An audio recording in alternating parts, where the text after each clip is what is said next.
ஏன் உபவாச கூட்டங்களுக்கு வருகிறோம்? 50 நாள் உபவாசங்கள் ஏன்? அது ஒரு சடங்காச்சாரம் அல்ல. இஸ்லாமியர்கள் 40 நாள் போல, இந்துக்கள் 40 நாள் போல, கிறிஸ்தவர்களும் 40 நாள், இது அல்ல.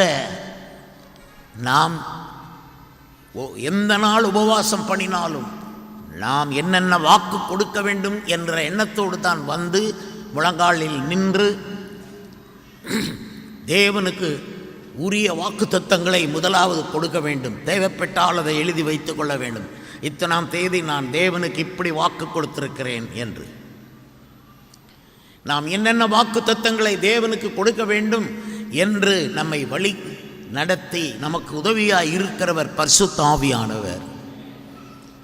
அவருடைய உதவி இல்லாமல் நீங்கள் சரியான சீரான கனமான மதிப்பான வாக்கு தத்தத்தை தேவனுக்கு கொடுக்க முடியாது.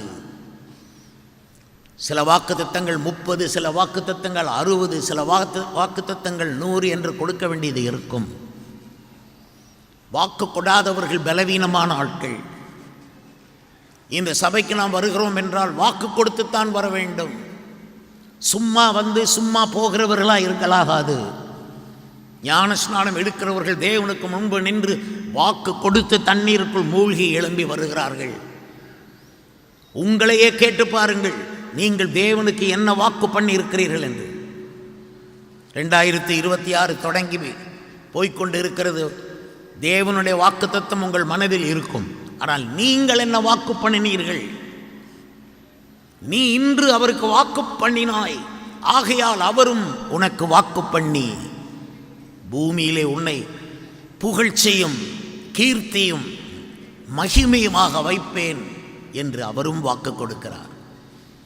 அநேக பிரசங்கிமார்கள் மக்களுக்கு வாக்கு தத்தம் என்றால் ரொம்ப பிடிக்கும், நோகாமல் பேசலாம் என்று ஏதாகிலும் ஒரு வாக்கு தத்தத்தை பேசி மக்களை ஊக்கப்படுத்தி சந்தோஷப்படுத்துவதிலும் மக்களை பிரியப்படுத்துவதிலுமேயே கவனமாயிருக்கிறார்கள். மக்களும் அப்படி ஆகிவிட்டார்கள். தங்களை பிரியப்படுத்தாத போதகர்கள் பின்னாலே அவர்கள் போக மாட்டார்கள். ஆனால் இந்த சபை, இது பரிசுத்த சபை, தேவனுடைய ஊழியம். இது நாங்கள் மனிதர்களை பிரியப்படுத்துவோமானால் நாங்கள் தேவனுடைய ஊழியக்காரர்கள் அல்ல. நாங்கள் தேவனுக்காக நிற்கிறவர்கள். we stand for God. உங்களை தேவனோடு இணைப்பதற்கு பாடுபடுகிறவர்கள். உங்களுக்கு உள்ளே இருந்து வாக்கு தத்தங்கள் வர வேண்டும். இன்றைக்கு வந்தாகிவிட்டது. இந்த ஞாயிற்றுக்கிழமை என்னென்ன வாக்கு கொடுத்திருக்கிறீர்கள்? பாடல்களை ஏராளம் பாடலாம். பட் நீங்கள் என்ன வாக்கு பண்ணியிருக்கிறீர்கள்? துதியின் கோட்டை ஆலயம் புதிய பேருந்து நிலையம் அருகில், திருநெல்வேலி 620007 தமிழ்நாடு, தென்னிந்தியா. இணையதள முகவரி www.fortopriceministries.org.